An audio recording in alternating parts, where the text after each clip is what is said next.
Welcome back, everybody. We're going to have the last session of the day as well as of the forum. The session is titled Collective Curating, Who is the Institution? May I request, our moderator actually for the session is Aditya Mopidevi. Our panelists are Akansha, Rastogi, Kóvskaya, and Rahaab, Allana. Can I request both the moderator and panelists to come up, please?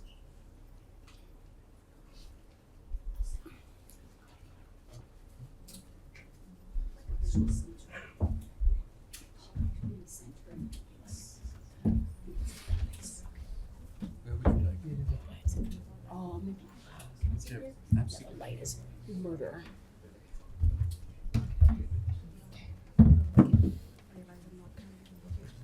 So I'm just going to start with a short bios, and then I'll hand over to Aditya, who's going to be also our timekeeper. And I'm hoping, because this is the last session, that we might have slightly more time for Q&A. I've been aware over the past 2 days that we've had to restrict the number of questions we've been able to take. But hopefully for the last session, we'll have slightly more time. Srinivas Aditya Mopidevi is a writer and curator based in New Delhi. In the past decade, he was involved in research and curatorial projects with Park Avenue Armory and Asia Society in New York. He held positions with Devi Art Foundation, Rux Media Collective, and Jawaharlal Nehru University in New Delhi. He was the chief curator at Terrain.art and a special projects curator at Nature Mart, New Delhi. Akansha Rastogi is a senior curator of exhibitions and programming at the Kiran Nadar Museum of Art in New Delhi. She's been part of the core instituting team of the museum since 2011. Her writing focuses on exhibition histories of modern and contemporary Indian art and institutional memory. Akanksha's exhibitions, Hanger for the Passerby, Zones of Contact Grazing, Inhabiting the Museum, and Archiving the Studio have been ingenious and critically engaging in their curatorial thinking, approaches, and conceptual rigor. Kóvskaya is the founder and head of the Amor Mundi Institute and Amor Mundi Multi-Species Ecological World-Making Lab, and teaches multi-species Anthropocene Studies, Semiotics, STS, and the theory at Chiang Mai University in the Faculty of Social Science. Maya is known to many of us here as well, having lived and worked here several years ago in New Delhi, and I continue to miss her presence in the capital. And finally, Rahaab, Allana. Rahaab, Allana is the curator, publisher of Al-Qazi Foundation for the Arts, New Delhi, a Charles Wallace Grant awardee and fellow of the Royal Asiatic Society. He received his MA in art history from the School of Oriental and African Studies in London and was an honorary research associate in the Department of Visual Anthropology at University College London. And with that, I hand over to Aditya to take the program forward.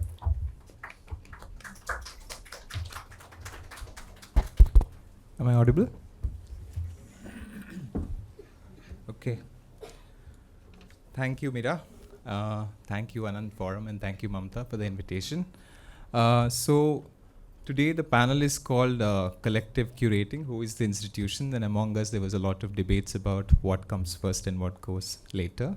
But we hope we have resolved that, and we will be able to give you a certain kind of entry point into thinking about collectives from our respective works. So for me personally, my interest in thinking about collectives has started over a decade and a half ago, especially thinking about artist collectives, and especially collectives that are not just artists coming together to work, but more about creating ecosystem, which is also highly informed by my work with Rux Media Collective, Camp, Desire Mission Collective, and many other collectives in India and the world. So this idea of collective practice that doesn't necessarily relegate itself to artistic practice, but actually go towards building an ecology for the art, is something that always fascinated me and think through. And and one of the important things that was to reflect on while preparing for this panel is that then what happens to collective practice within the space of curating, and how does, as curator, collaborating with artists, creating all kinds of collective knowledges, work with ethically, conceptually, materially with these questions. And these are the kind of the sum of the entry points that I had when we were preparing for this conversation. So to kind of set tone with where we will be heading into the conversation today, is to see that we are in a space where all kinds of knowledge production is there. It's not necessarily within the space of institution anymore. There are so many kind of parallel coming together of people that is happening, whether it's in the space of ecology, within the space of art, within the space of design, and everywhere. So within that space, I wonder what is then the role of an institution within this proliferation of different kinds of collective energies and practices. And I think as all of us on this panel who have worked with different kind of institutional contexts and outside of institutional contexts, it's a question that we kind of come back to see how does this back and forth between this role of an institution within the landscape of art, and also the role of some form of collective practice that disrupts this status quo, if for a lack of a better word. So I think that is the kind of the open-ended question with which we would like to begin the panel. And I'm quite delighted to introduce the first panelist, Akansha, who I have the fortune to witness her work since the very beginning. And with Akansha, it was, for me, at least in my understanding of it, and speaking from my own personal standpoint, is how she was always one step outside and inside of this conundrum that we face, more often actually trying to take the energies outside into the institution. And I think that's what, for me personally, at least fascinates about her work. So we're going to, I would like to invite Akansha to give her presentation.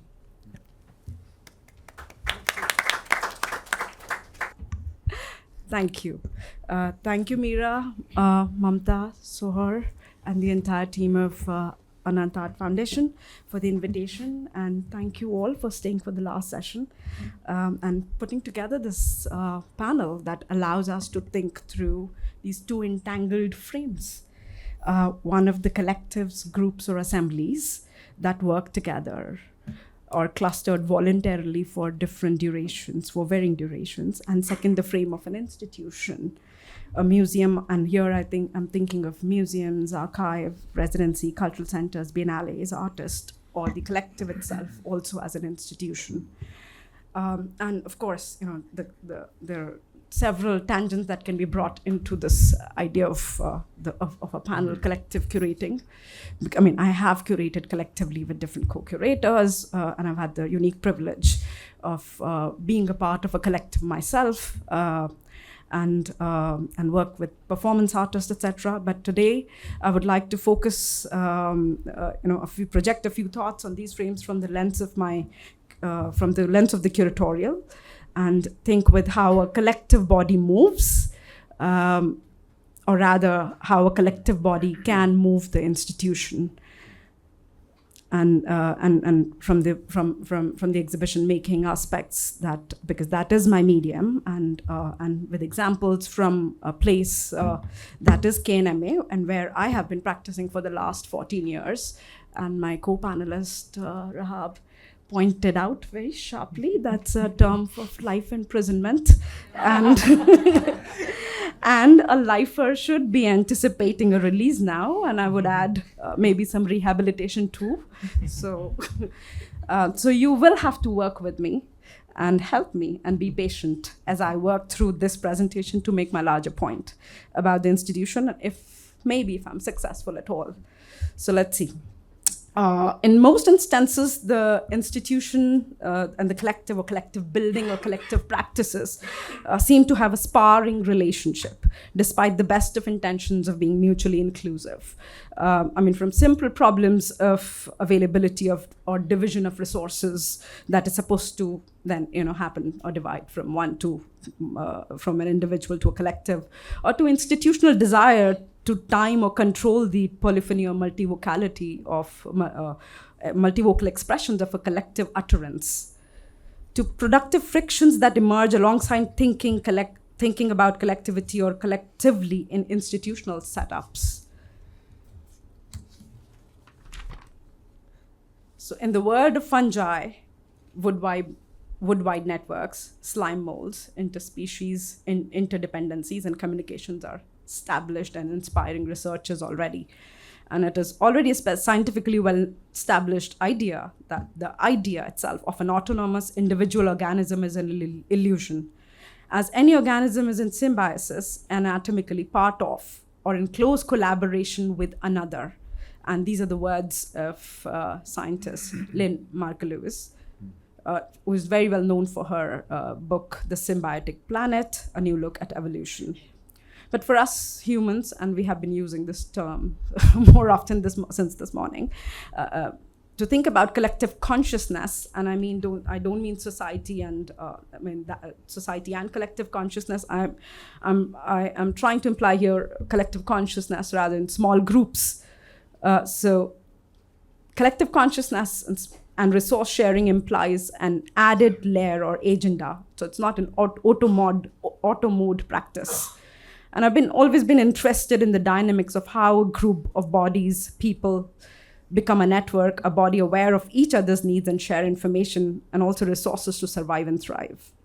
What continues to tether them to each other? Poverty, crisis, lack of resources and stability, lack of attention or validation, common pursuit, friendships, kinship, solidarity. What is that? What happens to the tears and breakages in that collective consciousness that's been inculcated as the entangled life goes on? But how does such a collective consciousness repair itself and continues this symbiotic perspective? I think it dies. It dies rather quickly. It keeps resurrecting itself, keeps resurrecting if the individuals seek it in newer lights, in shared lives elsewhere. So I take you through a few rather rugged examples from my practice to lay out this interest of mine. And it comes in 5 sections. They're already laid out here. So you can view it at your own pace. Section 1. In that inaugural year of the museum in 2011, we, the small team, were observing its sterile, silent spaces, its floors, walls, false walls, lights, ceiling heights, echoes, dust, temperature, time, distances from one gallery to another, the 50 well-known works from the permanent collection, imagining their many possible rhythms, interactions, and futures. Walking around, standing in different corners and in proximity to different works. Most times it was just a small team and the security guards, artists, and the artworks, glaring, getting accustomed to each other and setting up habits and rituals of this new place. The trickling visitors, visiting artists, workshop participants, all trying to make sense of it all and gleaning the potential of what this place could be, as if each entity was evolving and widening its frame, role, network, to explore the proposition of institution making and its futurity.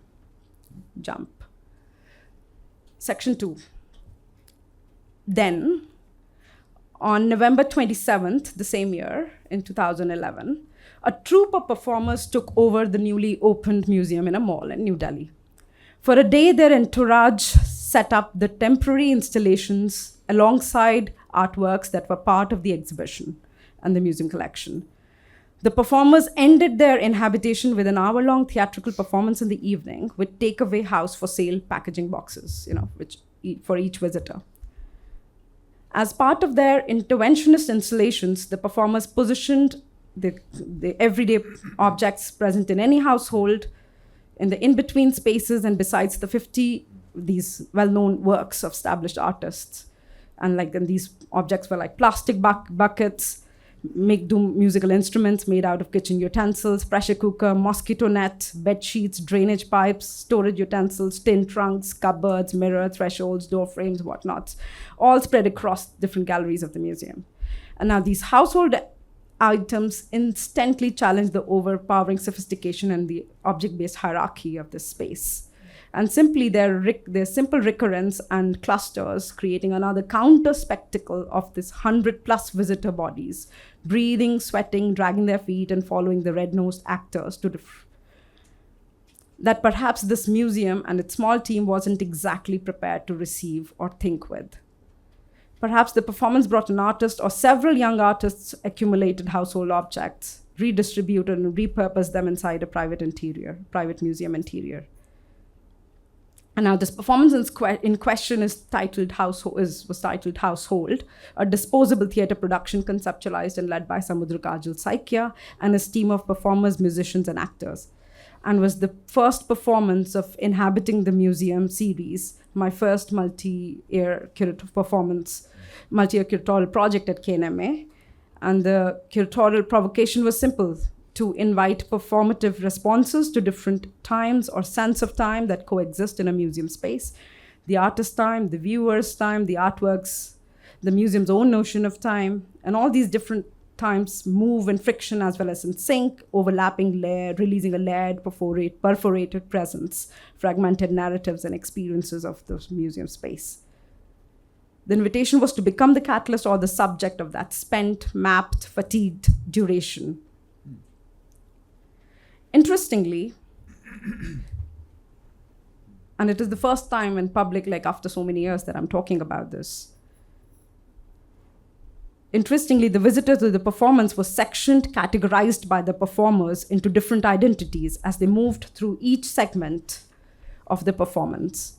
As a reader, as a house guest, listener, receiver, a contributor, as a bystander. They step by step entered into a staged interactive engagement, from potato stamping on your wrist as you enter the museum to takeaway house. These takeaway boxes, which were meant to be wish-fulfilling souvenirs, a set of acts interspersed with in-rehearsal sequences of soundscapes, sounds made with these household utensils, beating of buckets, water drums, food containers, and then ending with a jamming session as the visitors joined and unjoined a huge structure of drainage pipes in front of Raza's seminal work, Saurashtra.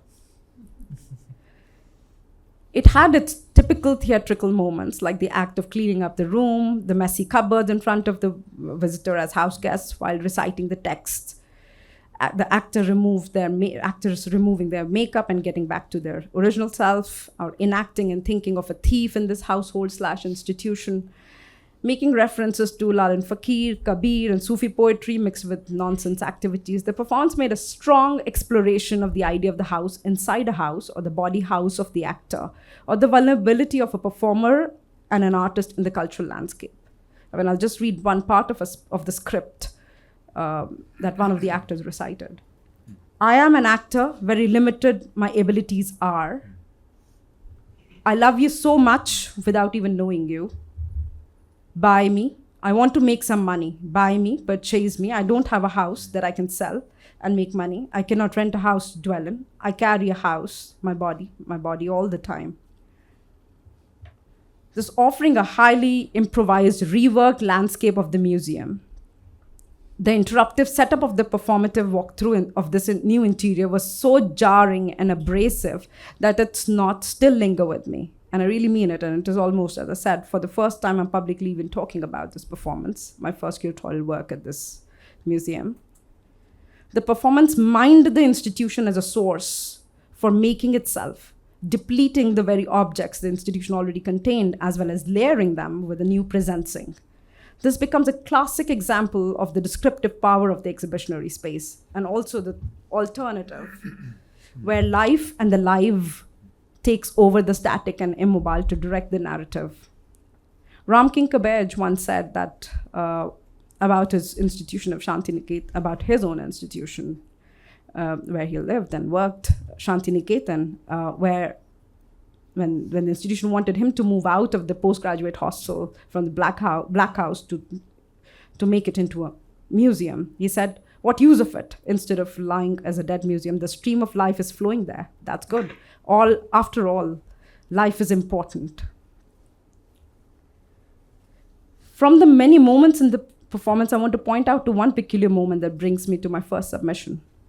In that altered landscape of the museum, visitors came upon a life-sized elephant covered all around with a mosquito net.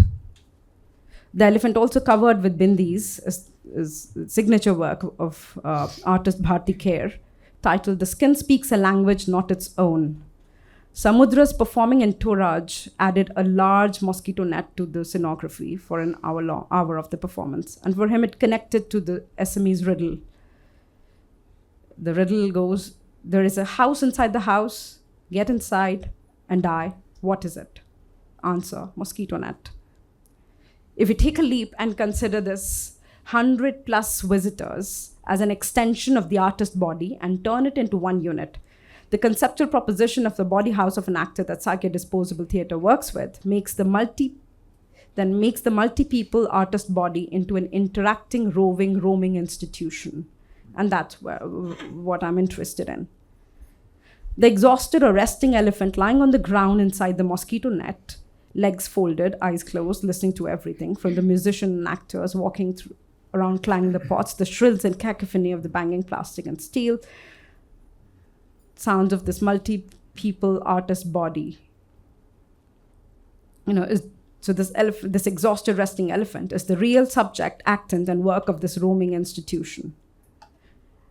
As if in a sought-after field of vision, the reassigning of role and function of accumulated items was necessary for an unobstructed seeing. Arresting an interior inside an interior in another, with these DIY aesthetics and the inner self as a household, like in the Sufi philosophy, dreaming a house dream, or the body house of the actor performer, as also the house to dwell the art, for the purpose of a confrontation. For the purpose of a confrontation, arresting an interior inside another.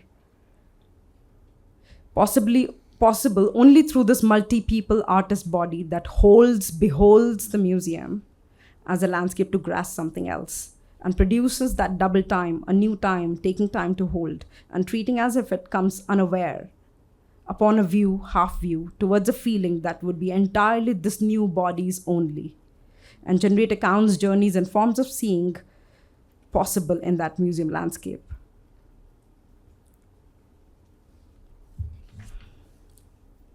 But it was a confrontation so hard that the small team that took a long time to absorb it. As you can see, I'm still digesting. And it's still interesting for me why this multi-people artist body as a subject fascinates me so much. Section 3. In 2017, I curated an exhibition, Hanger for the Passerby, at the Noida branch of KNMA, for which literally slime mold was my primary inspiration because of all the paradoxes it embodies. A single cellular organism that performs as a complex multicellular motile slug migrating to better conditions, a self-organizing dynamic system that aggregates spontaneously without any founder cells, with no intention guiding the development and no agent doing the work.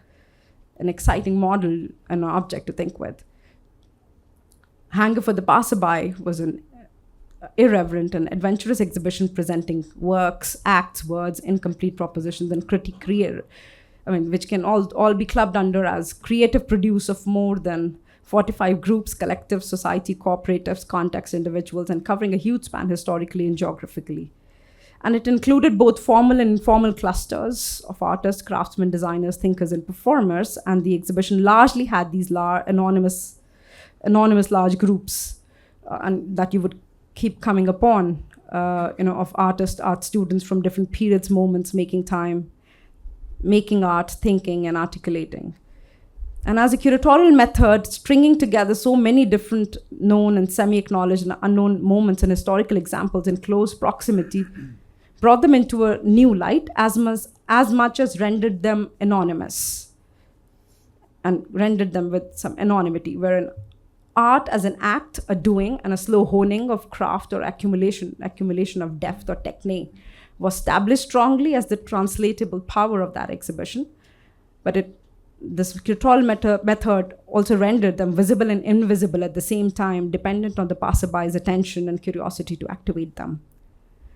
With my very simple inquiry and exploration of what a collective body is and how it moves through generations, decades, and institutional spaces, what choreographies of thoughts and ideas it builds, what ephemera and traces that movement leaves behind, and how to read this collectivity not in a hello romanticized short effervescence, rather as a critical engagement that accumulates into a power that can potentially define the rigorousness and identity of a milieu or scenes. The main protagonist was the transient figure of the passerby. In practice, it is impossible to create a place for the passerby who's either the most documented figure or eluding presence, and that's a perfect antithesis to the collective or the mass. So it became, thus the assemblage of these intensities and moments of transferences and mapping these emotional investments. And I'm not going into details, but there were lots of challenges and failures and schematics of negotiations and artistic collaborations and just sociality of being together, that the exhibition became a playground to discuss those, and around work and artistic labor, what and where the real work of the artist lies. And in that sense, it made visible the process of the making, and dealing elaborately with leisure, productivity, the question of value in art and artistic endeavors. So attempting what a collectivity is or can be by revisiting these moments. So, just to, I've been given this chit for 5 minutes, so I'll quickly run you through this range. So it became a meeting ground and point of crisscrossing of institutional histories of Bharat Bhavan, Kala Bhavan, Shanti-Ketan Fine Arts Faculty, alternative platforms established by many contemporary artist collectives, Periphery by Desire Machine Collective, Padma by Camp, Alternative Law Forum, Sarai Reader 09 by Raqs Media Santhal Family, the entire exhibition of Muka. One could claim it and bring it, but how the exhibition worked. The Cholamandala Artist Village Weaver Service Center. So it had 6 vortices, and each with the different vortices with a distinct character. And one of the most important vortices was the souvenir shop located at the heart of the hangar, and which kind of imagined the produce of Group 1890's Art Center, which is, again, still remains a very lesser known fact. So it conjured this image of an art center and added different artists' work into that art center. And thus I call most of the material that Hanger churned and projected as indigestible. And it was unsettling because of its value, vague origins, destination, and where it is coming from and where it is moving towards, remaining remarkably unclear with its volatility. And these materials were, of course, yet to come to something and occupying an intermediary space, escaping immediate classifications, neither as complete rejects or discards or byproducts, or carrying a trace of, but definitely carrying a trace of artistic life, and something made alongside, but not a documentation nor a claimed yet a work of art with definite value. And with most 80% of these works coming on loan, 90% almost coming on loan from various public institutions and personal archives, were put in a mix in such a way that it kind of made this young and enterprising museum of modern contemporary art, whose futures and directions are unknown, into an orbit of older institutional stories, histories, and conversations. Just to give an example, it was the first time that the toys made during the Baroda Art Fairs from the archive of Faculty of Fine Arts were publicly on display, part of an exhibition. The Hanger, it was brought to attention the work an artist of Weaver Service Center. The first loans from Bharat Bhavan that came to this museum, to KNMA, were not paintings of an artist, but the cafeteria tables designed by Swaminathan and Akhilesh. And there's so many more instances. So the one point that I'm trying to make is, bringing the museum into this orbit of these other institutional stories and histories and conversations that this institution is still is not ready for hosting or beholding most of these stories. Thus was the need for another spatial metaphor instead of the museum, until it develops that capacity, and thus the Hanger. And it is from this ground that I approach the question of who is the institution. And this question is as much about assigning, enacting, transferring, or mobilizing the agency as it is a matter of embodying or becoming the institution, or replacing it from time to time as the need arises, and which involves empowering tactics and also self-empowering tactics. Like language, the institution also speaks through the body and through the artist and through collectives. And from the time you're involved, you're implicated in its institutionality. And then Kurdish Iraqi artist Eva K's words come to my mind.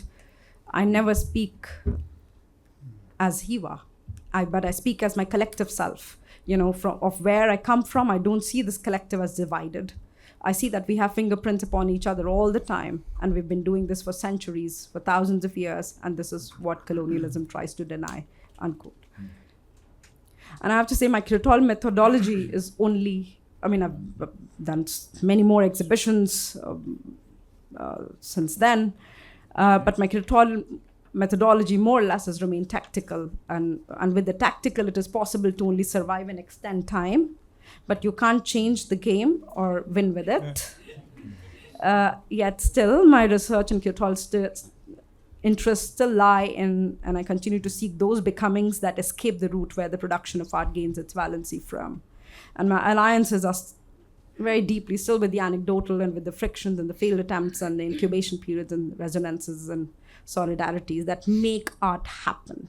And through the recent endeavors also, my dialogue with the institution has been also in terms of radically expanding its capacities, conceptually as well as rigorously working on its scope and framework, managing to present what it cannot or will not dream of, to plant the dreams in its sleep resting periods. The risk is maybe it may not remember in its wakefulness, and I hope I've been able to convey the difficult and the difficulty in carrying this dialogue. Thank you.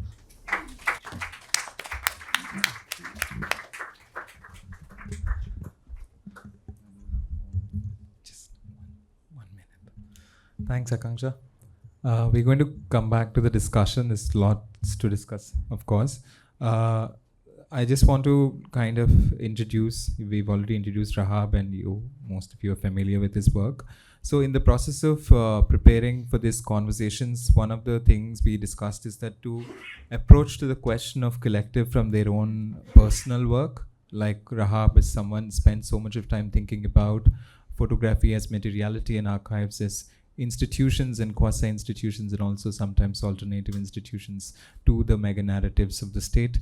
And I think what we were thinking about it, and then what does these archives lead to different kinds of collective consciousness and reinterpreted histories. And that's something that a kind of a space where we led into, but he's going to respond to a few tangents that he's been thinking about recently as part of the presentation. Over to you, Rahaab. Yeah.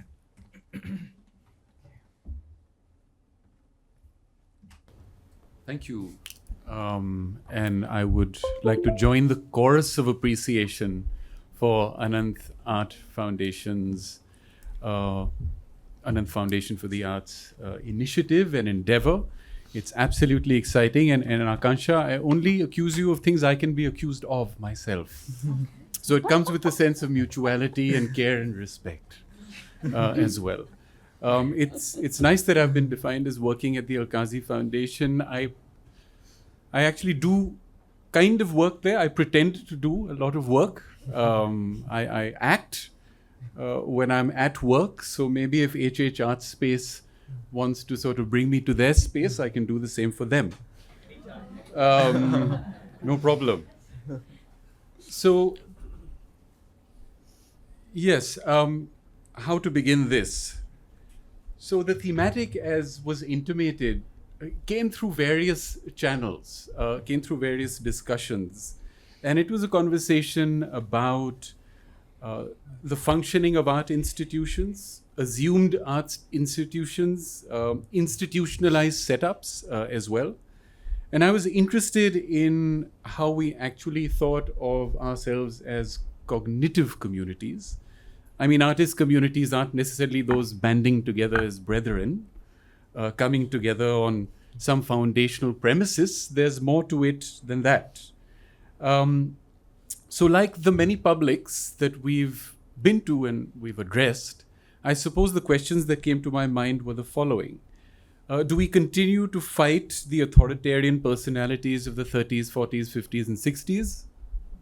Yes, we do. right? Are we still addressing the domains of cultural shock from the 1960s to the present? Maybe yes, maybe we do that. Do we still have the desire for autonomy that was key in the 70s, post-emergency and pre-emergency as well? In the present? Perhaps yes. And the globalization movements, the alter-globalization movements of the 1990s, are we still addressing those in the present? Perhaps yes. So there was some talk of romanticizing, and I think romanticizing the liberatory interactive systems of today shouldn't be understated. They are very, very significant. And I quite like the idea of romanticizing anyway. But do we then, in this romanticizing, reperform acts of creative rebellion that we've seen for generations?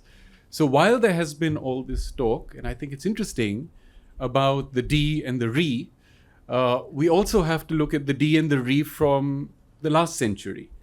And that's what interests me, and that's why this watermelon appears over here. So the watermelon, everyone knows the symbolism of the watermelon, right? The outward concern about sustainability. I'm not so sure I've managed to achieve this myself. What exactly is it? Means different things in different contexts. So I'm not sure whether I can make that happen in my context, but it's about holding the line, perhaps. How do we hold this line? There are serious anxieties about labor, about production, and henceforth. And so I have taken a lot of sort of recourse and some kind of safe haven in Stephen Chocanthis's notion of mutating forms of institutional critique, right? The red of the watermelon is meant to stand for the blood, the lifeblood of artists, curators, so that's our blood. The green is the institutional cover. What happens when you taste the melon? It tastes really good, but then we lose what we were actually taking out of the melon. Never mind. I mean, the idea generally here was, to an extent, how do we use the melon, a watermelon kind of politics today, and actually have a politically correct way of engaging in eating this melon? Now, we know that in the United States, the metaphor to which the melon really refers to is actually being consumed. And there's a real desire of the administration to eat this object, and which refers, of course, to a territory. It might take a little while. It might take another 4 years for us to realize what the result of this might be. So the question for me came up with this notion of how do we address moments of collapse? Moments of Collapse was the name of an exhibition about dialogical aesthetics that the Sehmat archives engaged in at the Jawahar Bhavan. But for Chocanthis and many, many others, he took a lot of resonance from images in 2010 of the Gulf of Mexico, right, where artists, activists, world politics, neoliberal assertions, all of these sort of came to one format. So for the question they asked, is the largest oil spill also the largest oil painting? Question mark. Is displacement a form of creative freedom? Question mark. How do you create formal or informal spaces and positions that are or aren't being taken? Very difficult question. Is there a possibility of a non-agenda that we can engage with? Is there a non-goal oriented art space? And if we do have these goals, does it mean that we are being caught within our own misconceptions of ourselves and others? So I thought quite productive in the end. So for this paper, as you mentioned, I haven't really got much to say about my own work, but I've been thinking a little bit about, yes, maybe this notion of the double helixes along which the curatorial has various timestamps. And for me, those timestamps have to do with actually what I've seen since we had that discussion. So it's a little bit of an observational paper, but it's also a little bit of what has receded in my thinking about my own practice, a little bit of that. I was really interested in the show that I saw not too long ago at the Jameel Arts Center of the Palestinian group Eltika, and I thought it's important to give some airtime to that. Eltika, of course, is the Arabic word for encounter. And I came to this in an interesting sort of other exhibition that I saw called Past Disquiet, Some of you may or may not have read the article I wrote for Frontline, which was a kind of review of this exhibition. And this was a very important exhibition of Palestinian art from 1978, in which the one artist who was showing from India was Krishna Reddy. And he donated this work for a museum in exile to create some presence for the absences of people in Beirut at the university. And of course, the story goes from there. The works were largely destroyed in an attack subsequently. As I said, that's another story. So coming back to Eltica, this is a show that's currently ongoing at the Jameel Arts Center. And it's a kind of participatory show done with the question of funding. The group is called The Question of Funding from Germany. Many of you know this group because they were involved in Documenta 15. They were involved in creating a space there where they had various artists come and make work for them in that space, and that was their contribution to the curatorial practice. So Eltica, which is a group that arrives from within Gaza, of course, the works that are in the exhibition, and I quite like this exhibition also because of the timelines. They are very personal, they are very political, they are very social, they're very emotive. All of that comes within one reason for which it's not an obvious show to happen. And I thought this was interesting. You have the works of Sohail Salem, Raed Issa, and many, many others that are cited. But in the discussion, and this is what I was interested, Mohammed and Dina Matar, they kind of mentioned that as a group, the public was entirely unknowable to them. No way of knowing your public when the chance to show the work was in different locations and at different times, very often to places which they never had made a presence or they had never visited. So the works arrived from all over, from via Amman, and very, very often they gave the works to friends. I'm talking about the people who are from and outside the collectives from Gaza, and they gave it to friends. And the idea of trust was very, very essential. Whether the works would get to a place or not was impossible to know. It was just impossible. And so even the exhibition is designed as a kind of transit point. The axes are very, very interesting. You can kind of enter and exit in whichever way you like. And I thought this idea of the transit point became quite interesting for me. It also made me associate a little bit with a group of fugitive planning called the Undercommons. Some of you will be familiar with this group, who vociferously deny the academy. Because the academy, at the end of the day, just like the museum, and I wouldn't say the Jameel is a museum, it's more like an art center. So there's a difference over there, even if it's in nomenclature and to an extent. But the academy is to be critiqued because it is a way in which it gives the power to an organization to shift policy, right? And the idea of the Undercommons was, of course, that insurgents will be turned into state actors within institutions like the university. Of course, this is the Undercommons view, and we're talking about other universities and institutions. It's not focused on South Asia, but maybe it could be. Who knows? So the Undercommons, which has been written as a kind of manifesto by Stefano Hani and Fred Morton, came up with this manual of free thinking. And the manual of free thinking I thought was interesting because it's trying to talk about the space within the space, which is the black space, which is the space we must focus on as we do our work. But it also refers to a kind of Samsidat history, Samsidat literature. And for me, this is very resonant over here because, of course, Arvind Krishna Mehrotra came up with the magazine, Damn You, we know this. He was very influenced by another magazine by Ed Sanders called, and I can only say this when I'm referring to a magazine in the United States right now called Fuck You. So it was a significant magazine, and Damn You was based on that. And of course, the fundings of all of these came from the former Soviet Union, and they came from Eastern Europe, and they even reproduced articles. Now, the idea of Eltica and Samsidat and the rest of them is, how can you use the unorganization, the disorganization, as an aesthetic necessity? We've been talking a lot about aesthetic necessities. How can you, of course, don't misread that as disorganized, right? How can you use the ad hoc, but not use that or misread that as the temporary? And how can you use inactivism, but not misread that as lethargy, right? Other writers have called it, and I like this, the chiasmic refusal of representation from any point of time, from any node of operation, you can have a refusal. So I was interested in this, what might be called a realignment, a rethinking.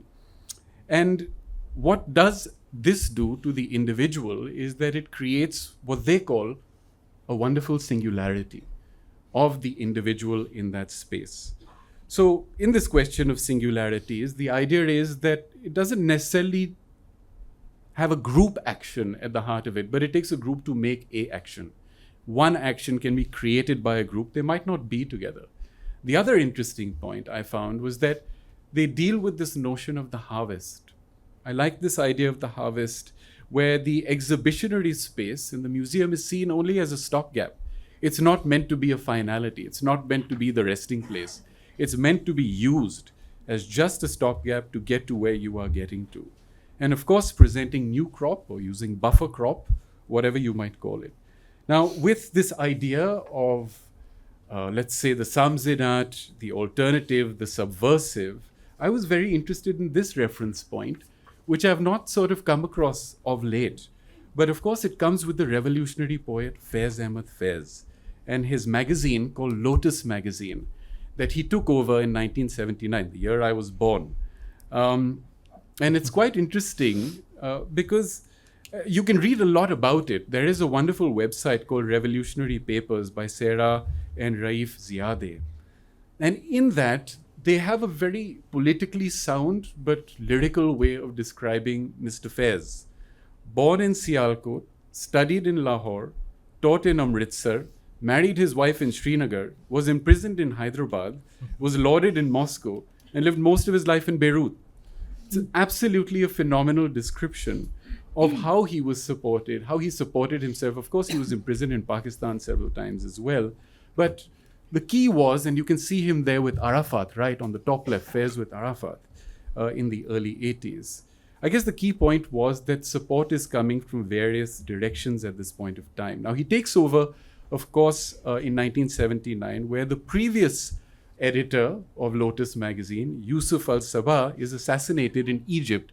And so in Cairo, and I believe that for subsequent years, Egypt as a country was boycotted. I mean, this whole notion is worth questioning, how to boycott entire countries. Just came to mind. But they did band together, interestingly, as a third world solidarity. It's one of the first times these terms are kind of deployed. And over there you have Mulk Raj Anand's idea and concept of the Asian mind. So there is a great philosophical tenor to this, right? So it is funded, even the Lotus is funded variously from the Soviet Union, from Germany, from the PLO, all kinds of organizations. And I thought it might be interesting because we began with Pooja Vesh yesterday, and you've of course referred to Agha Shahid Ali. And I thought, you know, Agha Shahid Ali was a friend, as it were, of Faiz Ahmad Faiz, who was a friend of Edward Said, and they were friends with Muhammad Darwish. And they had these interactions where Faiz was reading poetry to Said. I wonder what that really sounded like. It's a wonderful idea. It's a liberating idea. So I'm just going to read like a stanza from Agha Shahid Ali, the American Kashmiri, who writes for Faiz when he passes. And he says, "A broken time. You knew Ghalib was right. Blood mustn't merely just follow routine, right? Mustn't just flow as the veins' uninterrupted river. Sometimes it must flood the eyes, surprise them by being as clear as water. I had gone from poem to poem and found once that you were very terribly alone, speaking to yourself. Bolt the doors, sad heart, put out the candles, break all the cups of wine. No one will ever return. But you still waited, Faiz, for that one God, for that one woman, that friend, and for that revolution to come at last. And because you waited, I listen as you pass with a song. You are the memory of musk and the rebel face of hope." Again, very powerful stuff. So Lotus magazine, which Faiz is very responsible for, I believe through one of the reference points about its origin story, I have 5 minutes, was that it was developed through the Conference of Asian Countries that was held in New Delhi in 1955. Now, we know for a fact that Bandung happened also in 1955, but what do we really know about the Delhi Conference of 1955, right? And just to point out that that's Harcharan Singh, the Punjabi playwright, in Uzbekistan, in Tashkent in the late 70s. And there are a bunch of writers writing for Lotus. And all of this is really preliminary research, but they're coming from all over, where they are very much described as a platform for world literature, right? But what's happened at the end of all of this is that there's a rude awakening. The rude awakening being that in 1966, there is this discovery that the London-based Encounter, the Beirut-based Hivar, the Bombay-based Quest magazine that you see over there, edited by Nissim Ezekiel, from the 1950s onwards all the way till I think it just stopped before the emergency, that all of these magazines were funded, of course, by the CIA. And a wonderful realization dawns on everyone, and then they realize that the Congress of Creative Freedom in Paris that has actually been funding them is funded by the CIA. What does it do to them, I wonder? So, in any case, there are all kinds of writings that take place with Lotus, and to an extent, there's a kind of cross-continental network at play. But the intellectual lineage of this is what I was really referring to. Now, when we come to notions of the archive, and maybe I will take this last example, I'll just cite our next book. It's edited by Sumati Ramaswamy and Avrati Bhatnagar, and it looks at the completely elided history of the Desh Sevikas, who were the women's wing of the Congress Party in the 1930s. Now, this is the time, and I was thinking of Himali when you brought her up, that this is the time of the Salt Satyagraha, of course. It is also the time, I think it's on the heels of Gandhi's second roundtable conference, which takes place in London. But the editorial of writers really look at cosmopolitanism and also the idea of the body. I mean, it's interesting how the body is positioned. Of course, there are lots of lathi charges. There are these images of people who are seen or represented as being victims to violence. So it's a very pertinent kind of a document. But it has at the heart of it, I would say, this kind of political dimension of bodies in space. Now, that is someone who is protesting in the civil disobedience movement. The image in the center is of a British soldier who's just taking away the flag, right? He's taking away the flag from a Desh Sevika.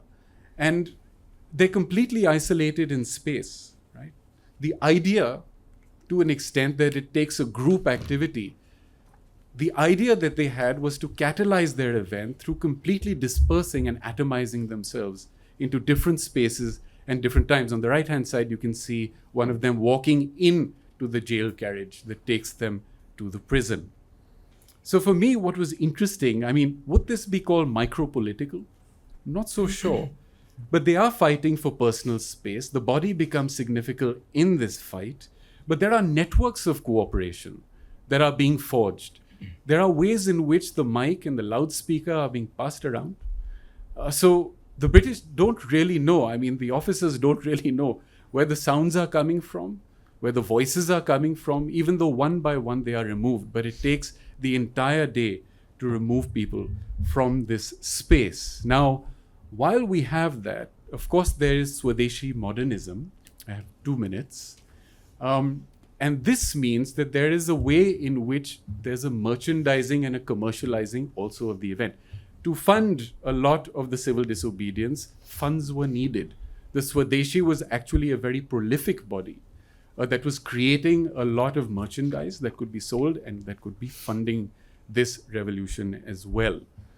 But why I was interested in this is because this idea of merchandising, I think, perhaps, and there are lots of people who have sort of conjectured this, came from exhibitions that the Congress Party was doing at the time. And these exhibitions, as many of you know, were exhibitions of manufacturers, of craft, of art, and Aitri Gupta has written extensively on this. So 1903, I'm almost there. You have the 1903 Darbar. in which, of course, King Edward VII and Queen Alexandra are being coronated, but they don't have time to get dressed, as in they don't arrive. And eventually, the newspaper calls the exhibition that the Congress does ugly, failure, a glorified bazaar with no surprises whatsoever. I wish there were ways in which I could pick this up and also use it today, but I'm not going to do that. But on the other hand, there are marvelous exhibitions that are also put forth, right? Marvelous exhibitions in which they finally get an important funder. And the important funder is the Maharaja of Baroda, who has set up the Kala Bhavan before, and so his students and so on and so forth become curators of the exhibition.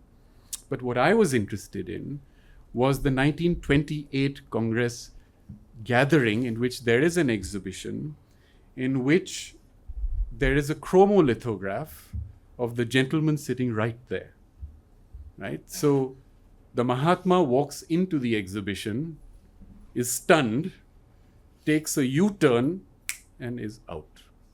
He leaves. Why does he do that? He does that because he sees himself represented as a chromolithograph in the shawl, which he likes, right? Cross-legged on the floor, which he likes. But the backdrop is a Victorian backdrop, which makes it appear as though he is sitting in a palace while he is trying to head the revolution. And so he just leaves. He boycotts his own exhibition, boycotts his own, as it were, the meeting of the Congress Party, and that Gandhi's Young India then publishes in the Khadi Patrika the following. This exhibition was more of a tamasha than an exhibition in the real sense of the term. And it was in the fitness of things that Gandhi should have boycotted the thing. Thank you.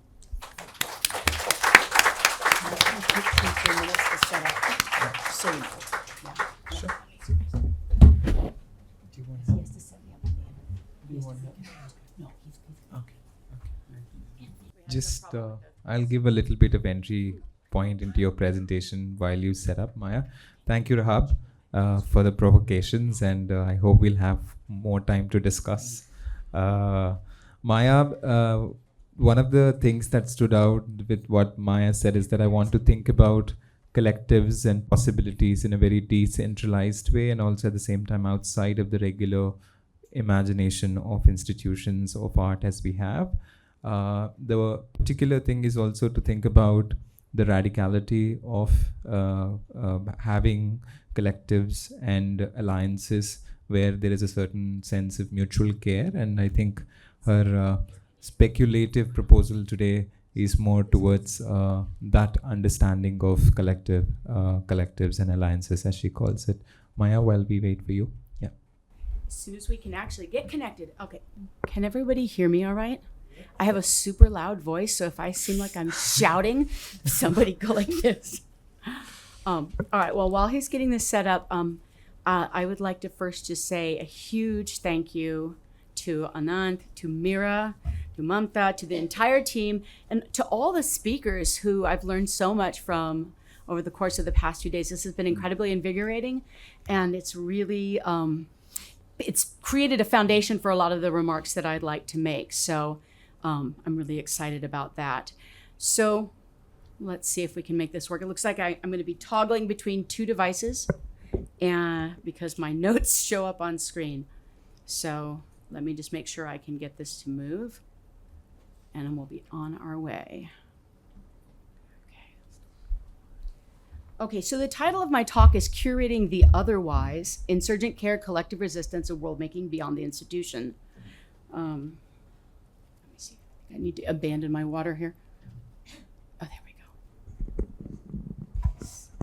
Just 1 second here. There we go. Since I'm going to be toggling between two to keep them in sync. Okay, wonderful. So let me first start by saying that this is not a lecture. It is a call. It is a summoning that is part love letter and part wish list. As Mira reminded us yesterday, and others developed powerfully in the context of their talks, curation is not just about objects, exhibitions, or institutions. It is an act of insurgent care, an opening of possible worlds. So I'd like to invoke Jacques Rancière, who argued that aesthetics is not just about beauty, but about the distribution of the sensible and the arrangement of what is perceivable, thinkable, and possible. And as such, it is inherently political. So I'd like to propose that of us thinking about curation as an intervention into this distribution, an act of reordering that can break open spaces of possibility or reinscribe limits imposed by existing systems. It depends on how we do it. So the challenge for us, I think, is to articulate a vision of curation that is not as assembling art objects first and foremost, but as radically reconfiguring who and what is rendered visible, legible, actionable, and possible. So how do we move beyond the sanctioned spaces of the art world to curate in ways that materially alter the conditions of life? Right now, this is one of the most important questions we can ask because we stand at a moment of planetary and political crisis. And the question, therefore, is not simply how or what to curate, but how to curate in ways that matter most. So radical insurgent curation is not a fantasy. It is part of a lineage of collective autonomy, counter-institutions, mutual aid, and lived refusals that have always existed in opposition to domination. So I'd like us to think with the idea of curation as creating generative affordances for new forms of order. Curation is often framed as an act of assembling meaning, but what if we also think of it instead as an act of assembling affordances? Affordances are not just possibilities for action, they are the conditions that make new forms of order possible. So revolutionary movements have curated alternate infrastructures, not just showcasing another world, but actively building it, inhabiting it, enacting it, and instantiating it. Radical curatorial practice then moves beyond representation and asks, how do we create conditions? How do we curate conditions where refusal, withdrawal, and alternative relationalities become materially possible? The radical curator does not merely exhibit histories of resistance, they conspire with them to bring alternative futures into being. So let's consider the ethos of curation as insurgent care in juxtaposition with traditional curatorial approaches, in dialogue with your own forays beyond sanctioned modalities, and ask what can we take from the experiences of others into our own curatorial practices, a generative affordance for us, as it were. So insurgent curation as mutual aid and radical care is the first section I'd like to look at. So insurgent care means refusing the enclosure of care within the privatized, the individualistic, and the consumable. True care is not soft, it is defiant. It refuses to let people, lands, and histories or futures be abandoned. So I'd like to invoke the Black Panther Party, who have taught me many things about how this care can be enacted.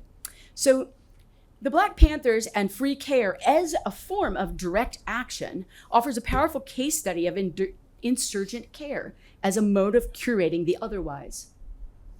The Black Panthers were an intersectional formation that crossed class and gender lines.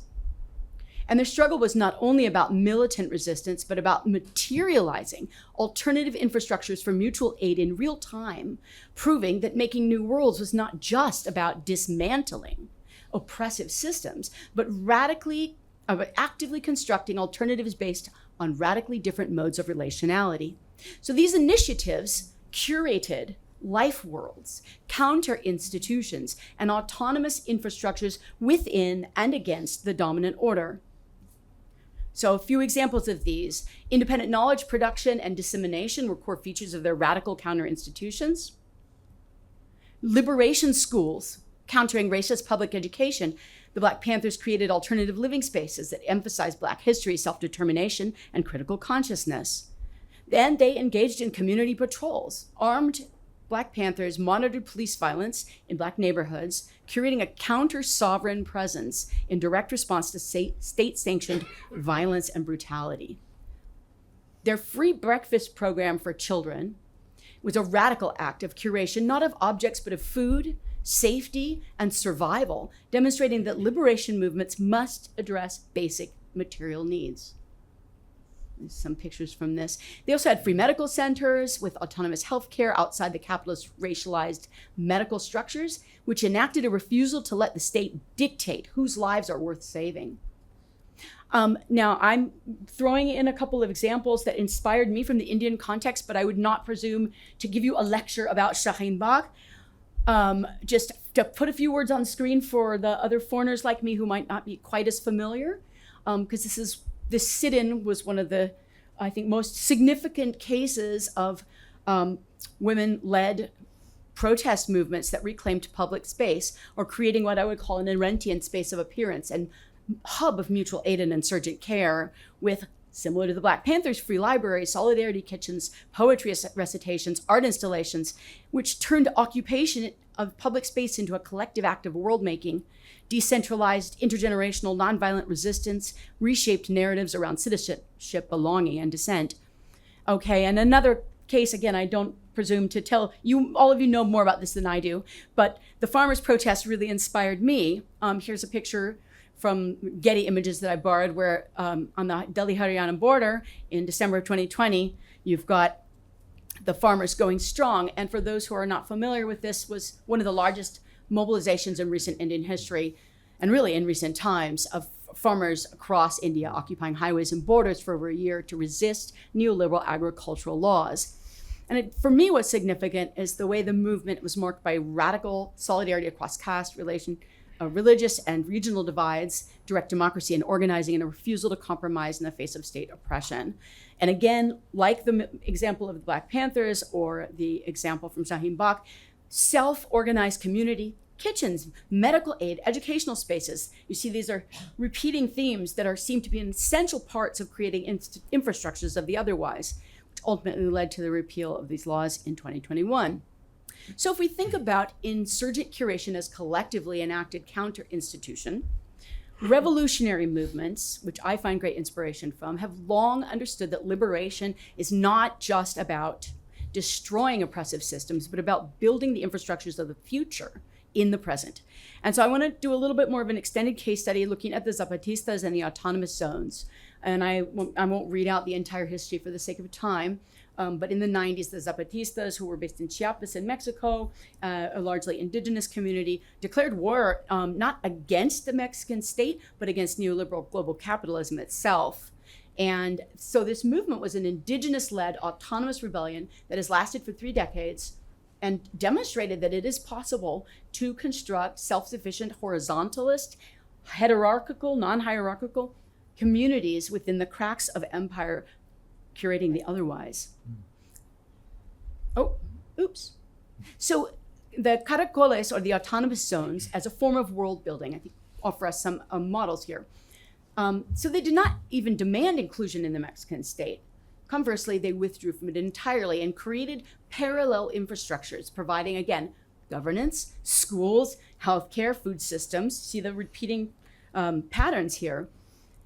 Their mandar obedeciendo, to lead by obeying, is also a really amazing political principle that is unlike hierarchical political structures, instead follows a model of reciprocal leadership, where decision-making is collective and heterarchical, not hierarchical. I think incredibly significant.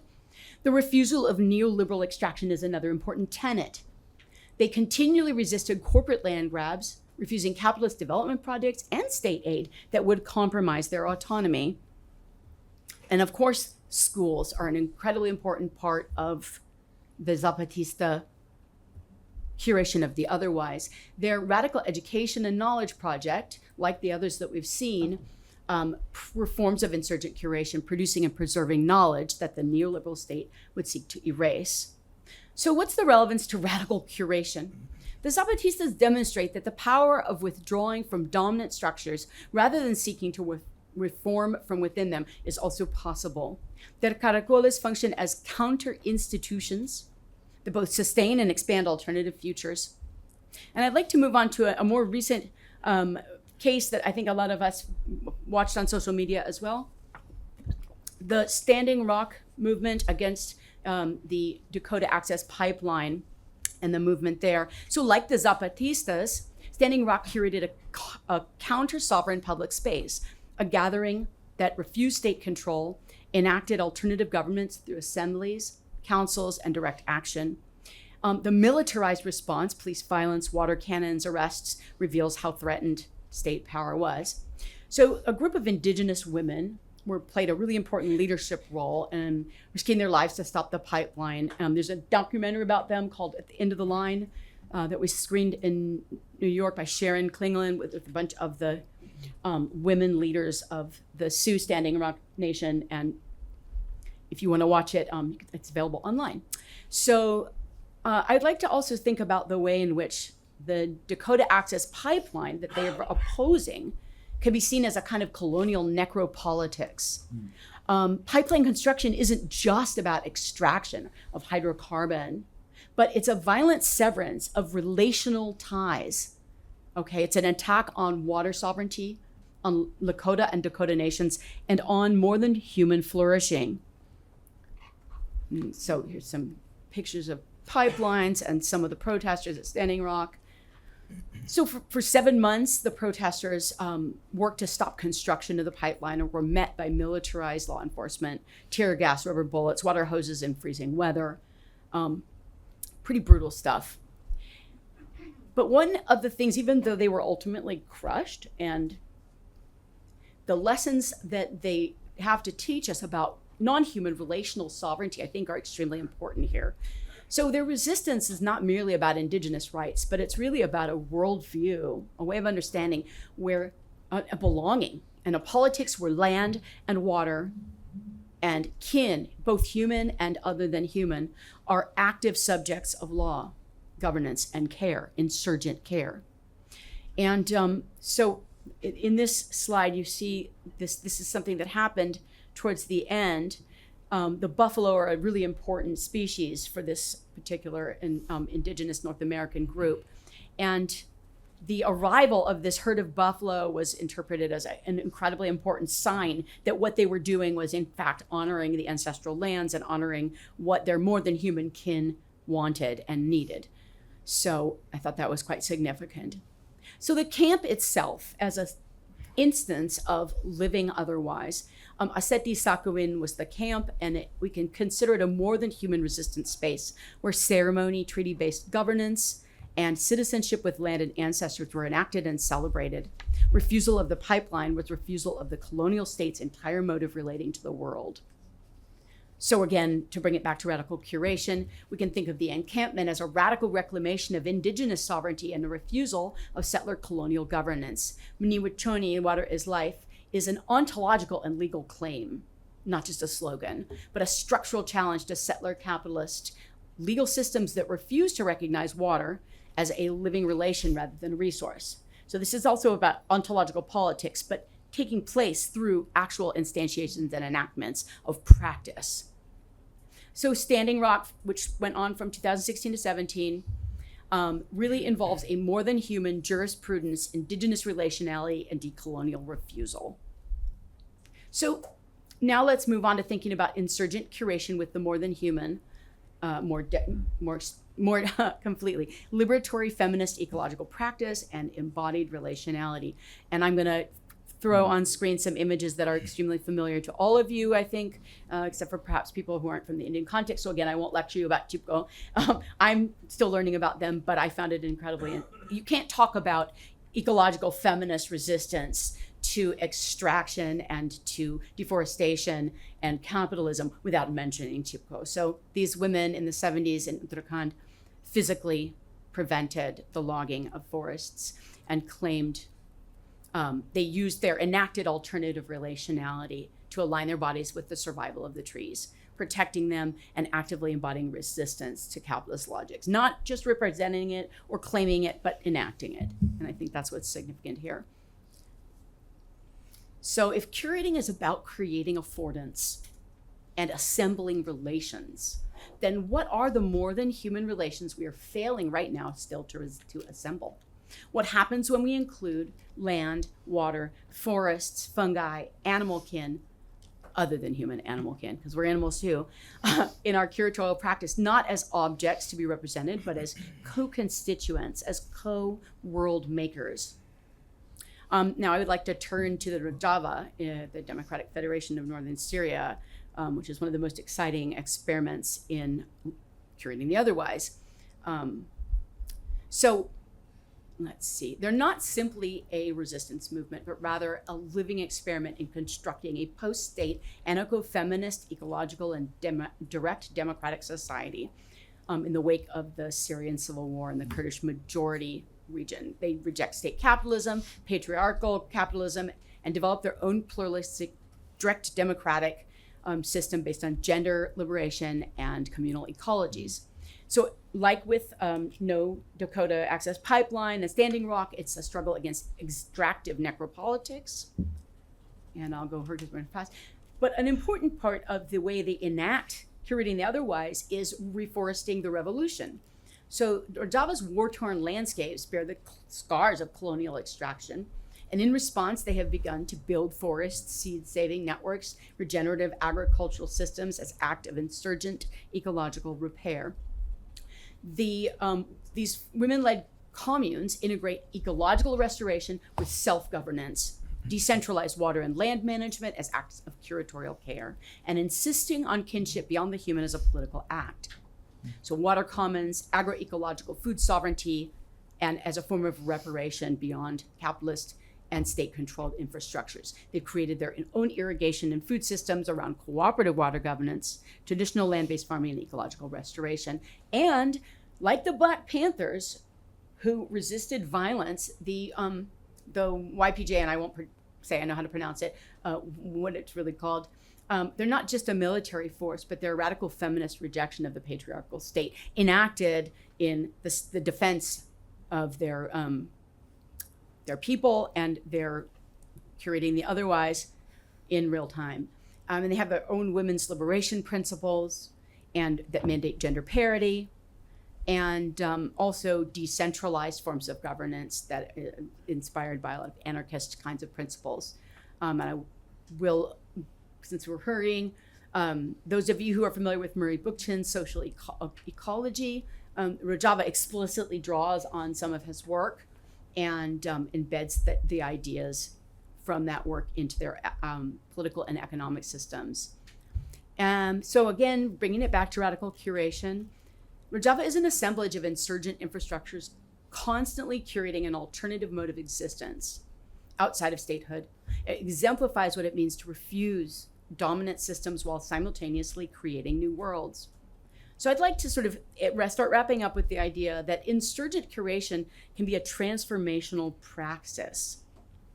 So these historical insurgencies that we've been looking at are not simply past events, but I'd like us to think of them as unfinished revolutions that, however imperfectly, instantiate and enact alternatives to hierarchical dualisms and extractivist logics that are at the core of the sickness of our current crisis. So I want to actually end with some questions, right? How can we move beyond representation alone in our curatorial work to create affordances for assembling counter worlds in real time in the spaces where we actually work? How do we move from curating objects of resistance to curating infrastructures of liberation? How can we curate practices that are decentralized, hierarchical rather than hierarchical, and inclusive rather than exclusive? How can we create affordances for thinking the human in a more than human world? And how can we create political realignments that integrate justice, intersectionality, class, gender, class, caste, race, etc.? How can we curate opportunities to experience our own multi-species relationality and make kin with other than human beings who not only share our world, but without whom we literally cannot survive? How can we curate experiments in living together otherwise? How can we curators become and support active world builders, not just world documenters.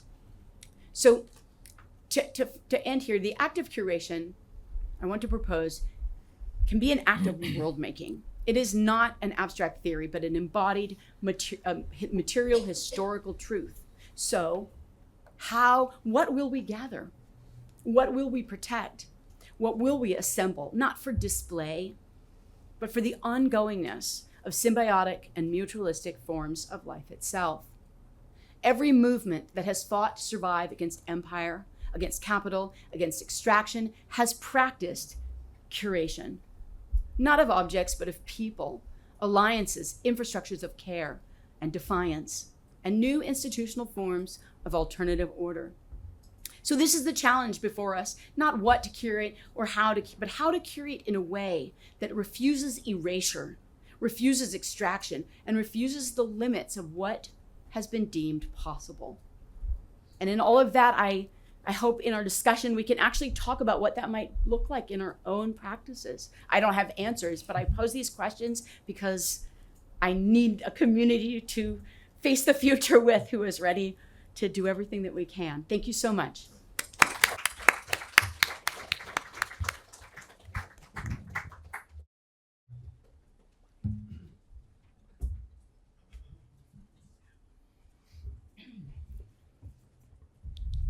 Thank you, Maya. So we have inhabitation of the museum, we have institutional critique, and we have an insurgency. Quite three heavy-duty things to be said to the one after the other.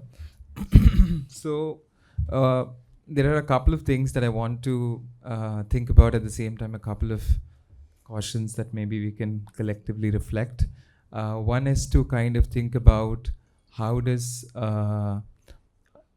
curatorial practice, as you suggested rightly so, learn from the insurgent, for a lack of, just to borrow your word, energies of social movements. And by this I mean curatorial practice of contemporary art, and also following artists who are already being inspired by a lot of these social realities in the world, because I am a believer that curatorial practice follows artists' vision of the world making, right? And my second caution in that is to say that sometimes I worry that that we kind of, how do we define curatorial agency, especially when we are in some way friends, allies, co-comrades of artistic vision into the world. And I kind of come back to that idea of how does we keep a certain sense of ethical framework for ourselves, where the artistic is still foregrounded as your key principle of engagement. So I want to start by thinking about how do we as curators formalize or decentralize, not formalize the kind of the energies, because Akansha, for example, with you, the figure of the hanger and the inhabiting museum, things that kind of circulate in my head, because those were those creating those interstices within the space that allowed, did not allow, was constantly anxious of its presence. At the same time, you managed to maneuver that and create that kind of disruption without necessarily calling it a disruption. It was embodied in some way. So maybe we can start with you responding to that, of how do you reflect to the hanger in the passerby as a placeholder for a lot of these conversations within the rather bigger framework of the museum, and the idea of inhabitation not in the usual state of things, but inhabitation as a model of disruption into the status quo of the museum itself. So we can start there, and then we can come to there's of course so much to learn from all of these movements and practices that are I think for me, curatorially, it's more interesting and exciting to, because lots of these energies momentums, and and this is here.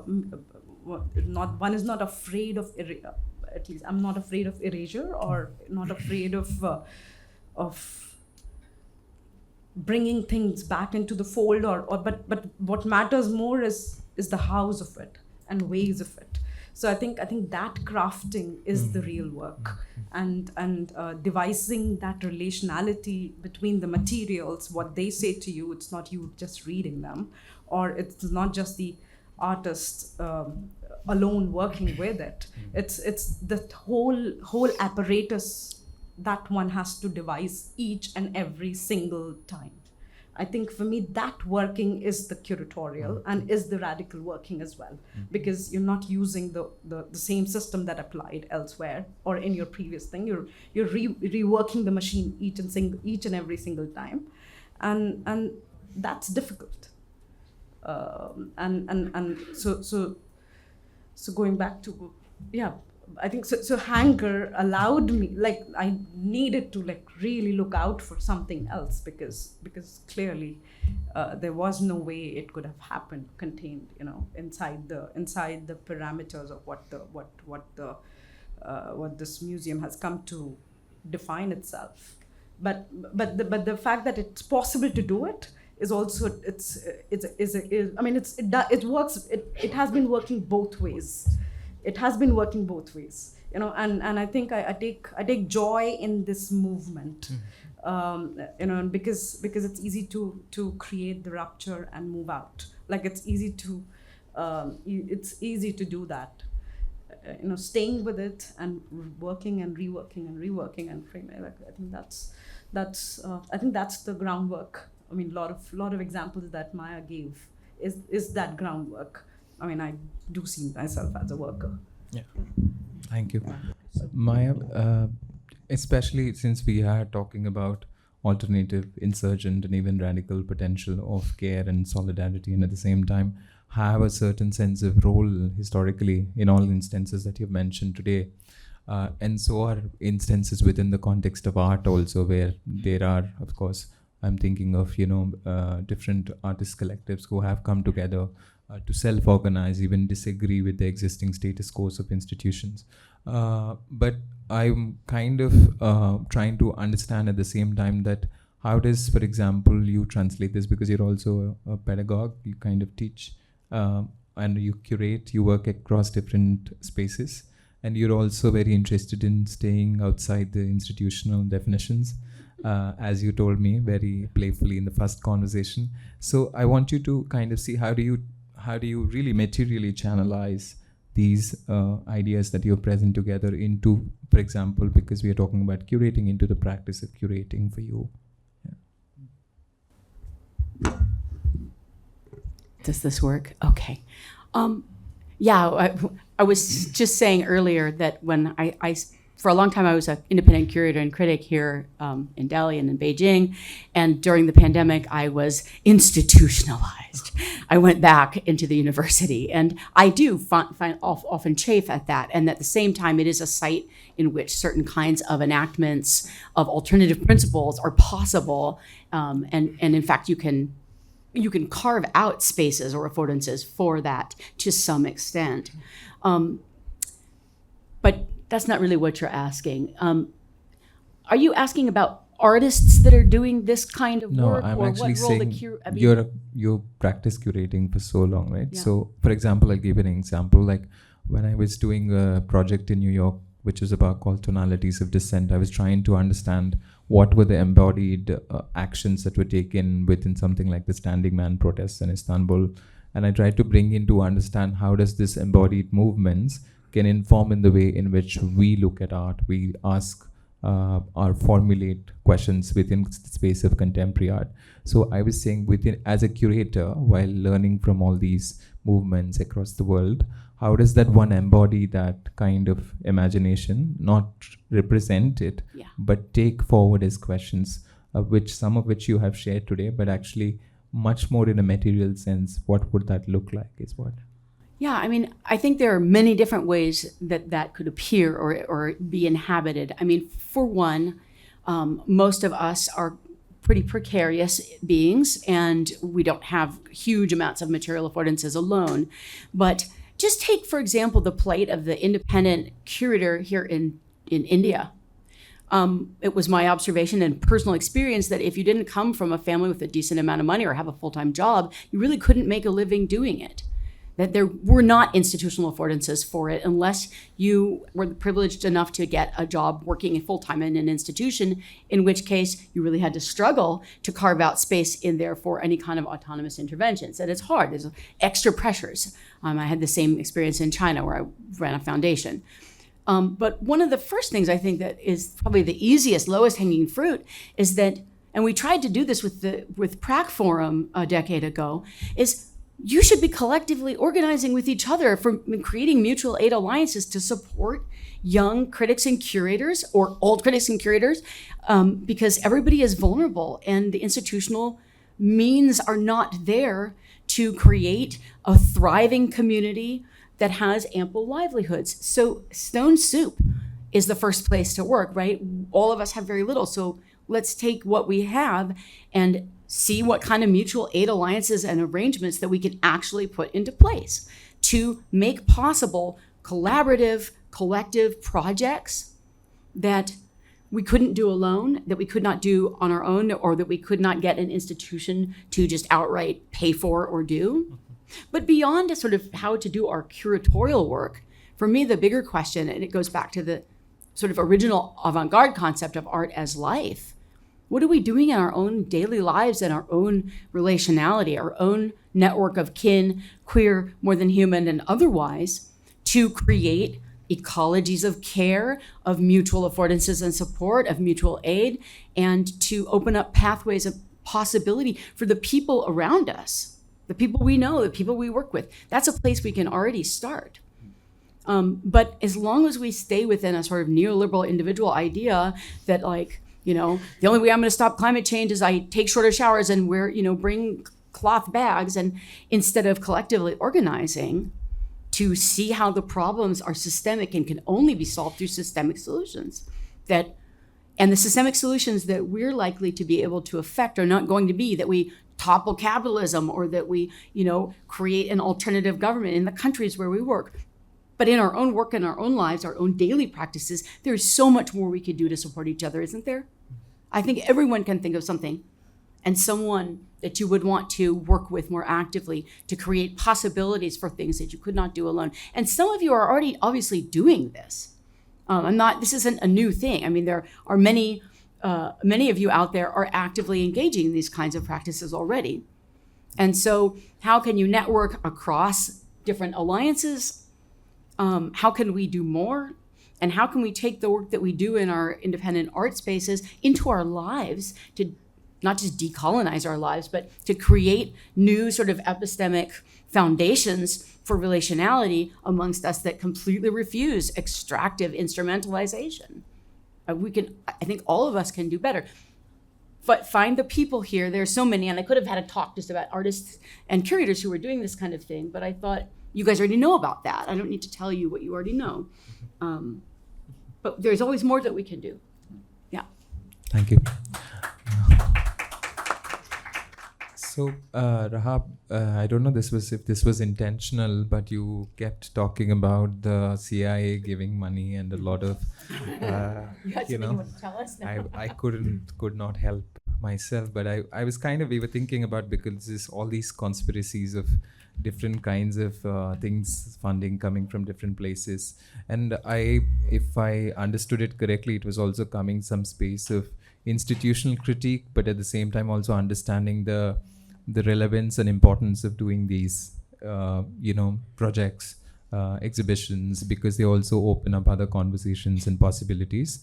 But I also want you to reflect on how does then, for example, in your own experience, how does then one navigate it as a curator, and also thinker who would have certain sense of ethical considerations of how you want to do things? Thank you for that prescient question, which has no unidirectional answer, because of how economies are tied into and of one another. But I guess the economy that one can really think about is about placing yourself within different circumstances in which, as you mentioned, the curatorial doesn't only become a possibility, but it arises out of non-state or non-institutional actors. One of the spaces, I didn't actually finish my presentation, by the way. Sorry. However, Not me. It's time. A recent experiment, not really, but a recent encounter with an exhibitionary space was, of course, in Bombay. A small but significant space, I feel, in terms of the history that comes with it. Simrosa is no longer used as a space in which there is a line of curation as such, but it's a very potent space for thinking about possibilities, as it was very much functioning from the 60s and 70s onwards. But it brought me together with an artist from Shantiniketan who doesn't really find himself within art spaces so much, but is a professor of printmaking. And I guess his point was, when we were having these interactions, we kind of mutually and compulsively, but also instinctively came together within the context of this exhibition. And one of the pieces might have resonance here, and it's about how you actually accord value elsewhere, different kinds of value. And one of the works was of him showing wet collodion prints. He had recently shown in the Bengal Biennale, I think literally for the first time. But he made these into an experience on a video in which you see the world pass by, nature. And it is a site between Adityapur and Bolpur, where incidentally his parents also come from. But he was talking to them and various actors within that complex about how the nature of secular activities, commercial activities that would actually support some kind of infrastructure have been eroded over the years. But what has happened as a consequence is that when you look at that video, which lasts 1 hour, it's very slow moving collodion prints, is that you become aware of your own gaze, looking not at the world, but the world looking at you. And one of his practices was then to think of the university also as this space where, let's say, para-institutional works can materialize through what he called a sense of Pan-Asianism and a kind of Tagorean cosmopolitics. I know these are just words, but it made us really rethink what kind of economy was being used in order to create the body of work within that space. It's not a very large space. And I think I've also started shrinking in my understanding of how works can be quite significant, but don't require an immense amount of space in order to do that. And so virtually any space can be habitable. And I have of late been looking at public space as something that readily exists. So why not just go there? But sustainability is not necessarily a possibility for me right now, not in the way that is intended here. I think sustainability means different things in different contexts. Some people mean that you should be able to sustain your level of consumption, right? Not about reducing consumption. How do you sustain consumption and actually make that a possibility while not destroying the planet? Things like that. I wonder if that is even possible. But I guess if one wants to take it to another notion of transgeography, psychogeography, which is actually what the artist was engaging with, then I take some recourse with the writings of Nina Montman a little bit, who's making us think about how geographies are implemented within exhibitionary spaces. And the geography, the place itself of the exhibition is actually just a space in your mind that needs to be occupied. So even the smallest thing can have the largest resonance. I guess that one chromolithograph of Gandhi, where the artist suddenly receded from public life, you don't hear much about him subsequently, was also about how one should look at the receding and the coming into focus and negotiate that. I suppose that's one way of sustaining where you get your resources from. Thank you. And I would like to open up for questions. I'm sure there are a lot of questions. Yes, Parivartan and Ravi. And hello. Thank you so much. I have a question about individual and institution. And the question is like, I often wonder about this idea that can we or can Kafka tell the story of hunger artists without putting hunger artists in the cage? Because that's where the individual and institution lies. That's the conflict between individual and the institution. Hunger artist, for me, that's also institution. So like in another example, can we just imagine that why Alexander did not put Dionysus in that cage and preserve his writing, rather let him leave? Alexander could have killed him also, but he did not do that. So in that context, I'm saying, and also addressing my previous question about when we put people, individuals in this idea of knowledge production and claiming them as indigenous, whatever the knowledge, intelligent? Indigenous?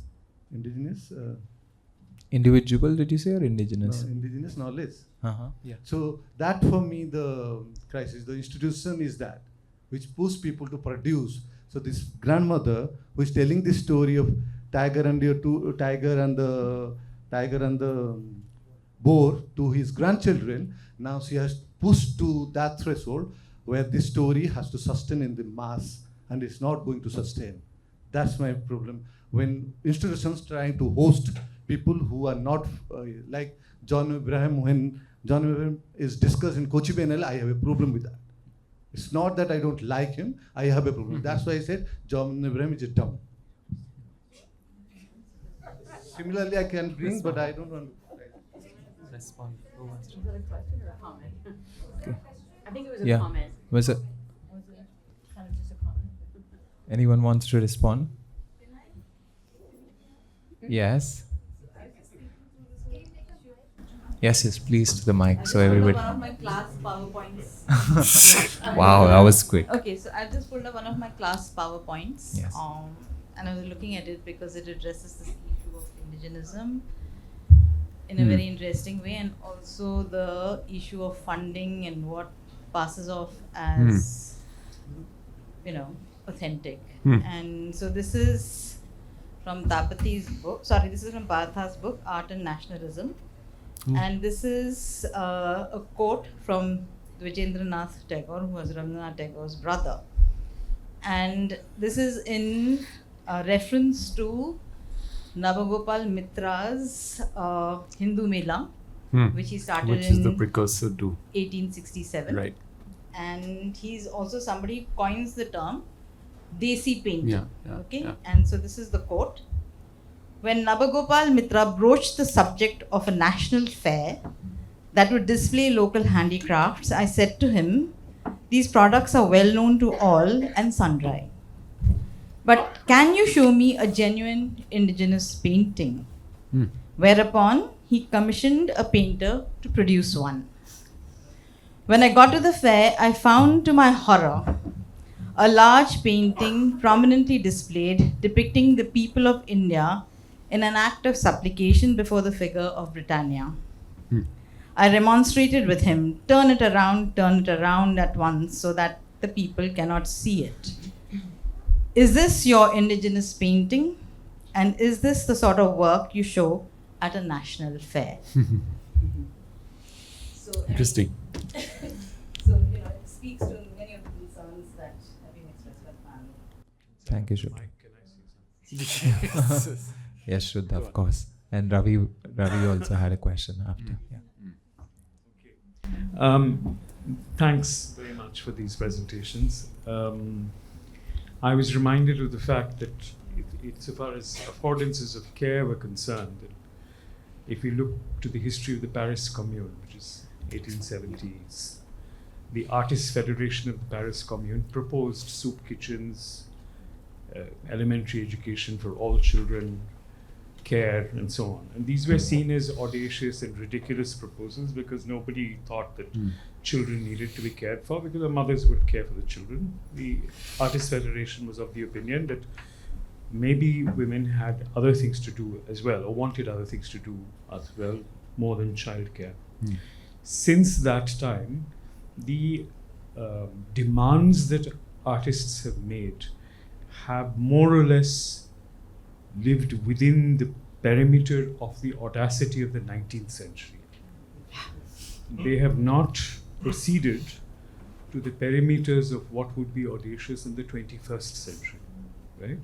So we are still proceeding to think that I think it's absolutely fine for the Black Panthers to start breakfast kitchens.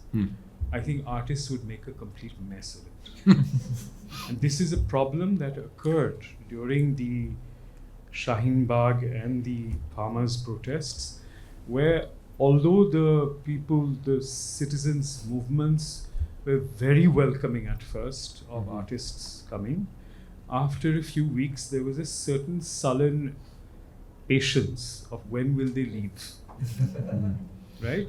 And as someone who tried to negotiate some of these discussions, I would always urge the artists to be a little more modest than to claim that their interventions were making any difference at all. I used to say, if you want to go there, please go there. The difference is going to be made to you, not to them, right? And this is, I think, something that I am very wary of political art, or what calls itself political art, because as someone who has a pretty active political life, because of the fact that I think that some of these claims to affordance actually end up being claims to attention seeking and self-validation. That's one thing. So validation. Let's be a little more modest and careful. I'm all for people helping out, but I'm a bit wary when a curatorial responsibility is equated with the participation in movements, because movements are very wary of the intervention of others who claim moral legitimacy and aesthetic superiority. That's one thing. The second thing that I wanted to say is to Rahaab. I think we are all of a generation that really benefited from the Cold War in India, because we got pretty good magazines to read, funded both by the CIA and the KGB, and lots of good films to see, lots of exhibitions. We were the beneficiaries of this international rivalry, which was trying to make a claim to the world as a world space. However much we might criticize the imperial powers of the day, and they need their criticism, we are at a slightly different moment right now. These were people making claims on the world being shaped in the direction of whatever they said was fairness and justice and freedom. It was all sham. I mean, Faiz Ahmed Faiz was also equally aware of the fact that Yasser Arafat was a thug, right? And so was Nissim Ezekiel aware of the fact that the man giving money for Quest was like a low-level operator in the CIA. But they put that money to good use, right? Which is a fine thing to do. We are now living in a world where the machineries of imperial and state power actually are doing the opposite. They don't want to embrace the world, right? They actually want to shut down all claims at being part of a cosmopolitan global space. So while we might have complained, some of us might have complained about CIA funding and others might have complained about KGB funding, the fact that that funding existed made a lot of things possible. Sure. Today, we're going, so for instance, even this conference takes for granted the fact that people from other countries will be here and that we are having an international conversation because that is a good thing to do. The backbone of this is an understanding of infrastructure that has existed for some time. This is going to evaporate very quickly. So if we want to create the affordances of maintaining that international conversation, or that planetary conversation, which might be a preferable word, how do we do it is the question, right? Because this is not going to operate much longer. Interesting. Yeah. So I guess. Can I just add on, maybe you can. Yeah, please. So I was actually, thank you. I mean, nobody can articulate like Super. But I was also having part of institution and creating alternate institutions, what you might call institute. I don't call them that. I'm just wondering how aware we are of the conditions in which alternate places exist today, the kind of spaces and the boundaries and the impositions which are there now, which were not there even 30 years back, and how these alternate spaces we are all hinting towards cannot exist because they'll be completely crushed. And nobody's talking about, so there's a kind of romance in what we are saying, I think. And of course, when it's nice to be romantic, as perhaps I like to be romantic too.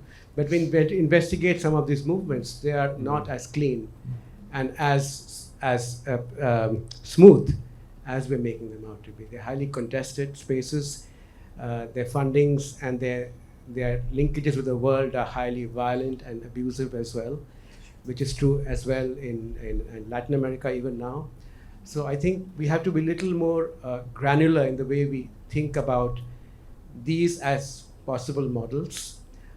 Even if you take large institutional spaces like Auroville in India, which has this thing of barter and exchange and all these things, it is very contested and problematic space in terms of how the whole, in what frames these space operates. And I think that's something we need to be all aware of. We have 3-4 brilliant speakers but we work within institutional frameworks. All three of you work within very secure institutional frameworks. And I wish there was more examples of people trying this, because people are even now, artistic groups or practices are, who are trying this vulnerable spaces which they are occupying. And where they are trying to find ways of surviving, and where the certainty of futures is not there. But actually they only survive by affordance and care. There's no other way to survive because there's nothing else there. That's one thing. The second thing that I want to just think about the word radical, which is used quite liberally right now. And taking also from what Sonia said in the last thing about the 2 women performers, that they were not radical encounter. I'm just wondering what you said that. So I'm just quoting. You said they were. I don't consider them radical. No, I use another word. They were being emancipated. Well, within the parameters of what's allowed is what you said. I wonder how you think of these boundaries today, and what would you consider crossing those boundaries? Because if the proposal is that alternate spaces are crossing some kind of boundaries, then what are those boundaries I'm interested in? What exactly are you trying to create and deconstruct to create what? So what are the boundaries? I'm not very clear about what is the institution and what are the alternates you're trying to create. Lots of questions, one after the other. Whoever wants to go first. I guess I can speak a little to Shuddha's concerns. I sort of resonate some of them, but I'm surprised a little that you think these worlds of communication will forever disappear or entirely shrink. I mean, you know what I mean. So, no, I think they might not, and I think they will continue. And I guess the reference to any agency or organization that supports in any which way is not to say that, it won't occur or it doesn't happen or that it's good or bad, or that historically this was the only means available. It was to only say that one should be aware of it. So that if there is something that comes to the fore, like a question of funding, which was the organization I referred to with Eltica, which was very pertinent to my mind, was that being aware of that network and that circuit allows you to come up with a viable alternative if and when, because that can dry up at any point of time. Certainly the consideration wasn't that the CIA will fund India for the rest of their cultural life. And certainly they did not, as soon as the awareness came to the fore. And of course, I'm also thinking of other exhibitions that they funded, like the Family of Man and so on and so forth. There's so many innumerable examples. Most of those exhibitions I've actually art historically enjoyed reading and have been path breakers in many, many respects. But as they also engaged in a kind of cosmopolitan avant-garde, I suppose my question is, where is the affect coming from?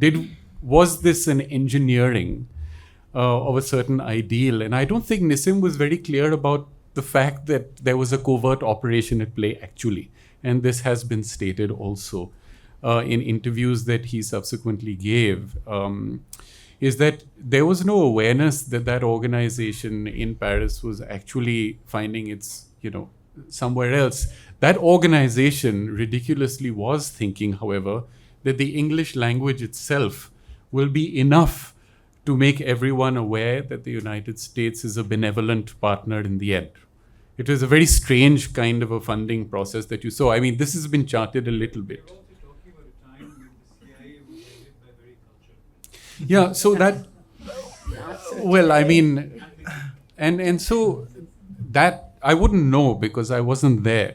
And I know that you were there. You were right there with them.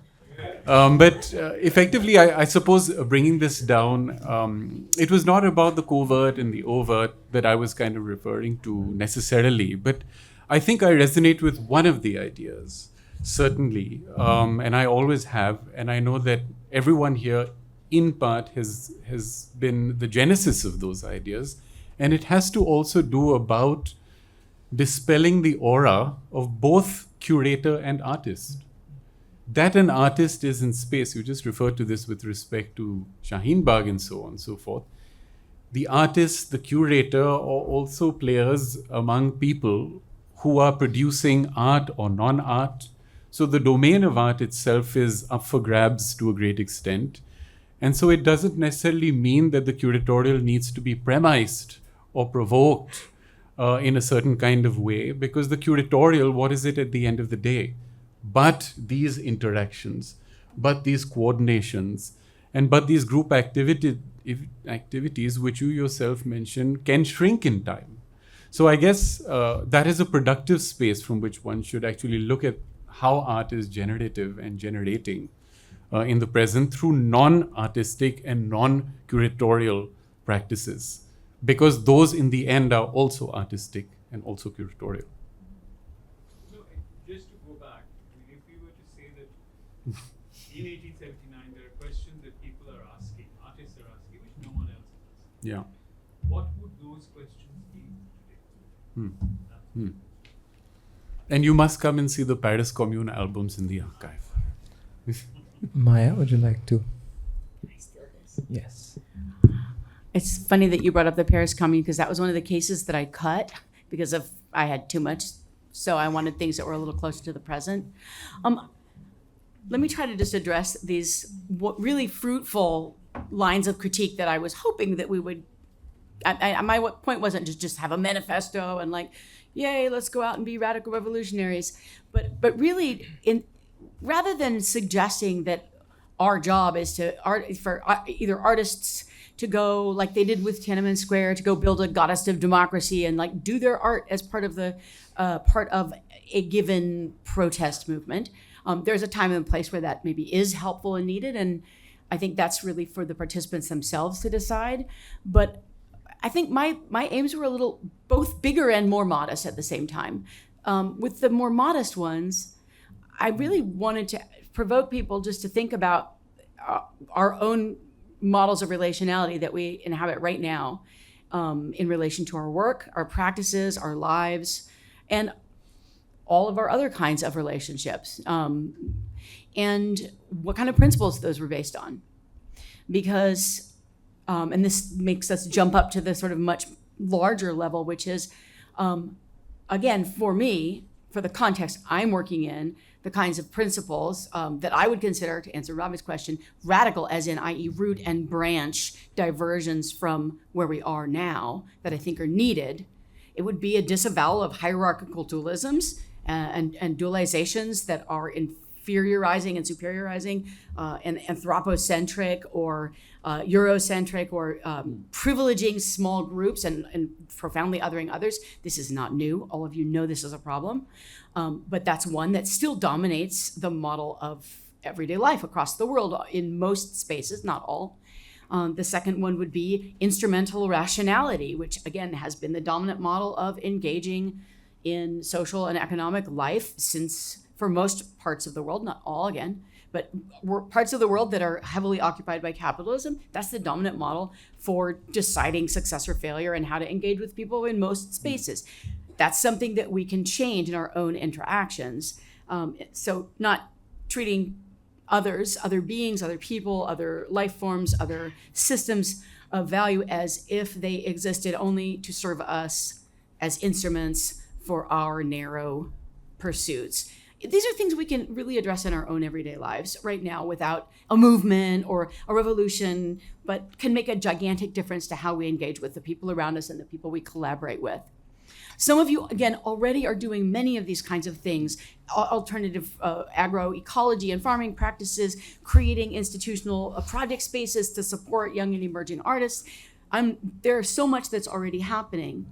So how can we bring more energy to converge around these spaces, to bring more of the kind of conversations about each of us? It's not going to be one big ideological surge that we should all then join like a movement, but there's a million battles that have to be fought, and none of us have the energy to fight them all. So where are the lines you're drawing in your life that where you are living in a way that you're not adequately taking responsibility for the externalized consequences of your actions and your choices and the institutions and forms of life that your way of living perpetuate and therefore uphold and sustain? Like, these are things that we don't require a giant revolution to do. Yeah. But in coordination and collaboration with one another, I think we can become more self-aware, more conscious of what we're doing and how we're doing. And when we find like-minded others who say, yeah, maybe actually it's not, maybe a human-centric world is actually killing the world. And we need to not just talk about it, but we need to actually create different ways to get our food, different ways to deal with our waste, different ways to take, without taking lightly, the lives of others that we need to survive. The only way we're going to change these systemically is through collective actions. And artists can, and curators can, I think, help channelize us into some kinds of conversations that might help us do that. So that's at least what I hope for.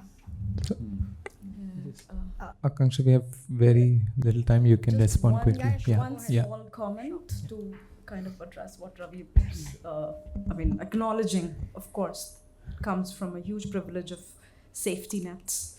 And I mean, we are no, but it is important to be acknowledged, and I think I think, but I think here, along with that admission is also the privilege is also how one is accounting for it, and I think that responsibility I think I'm willing to take and have been taking quite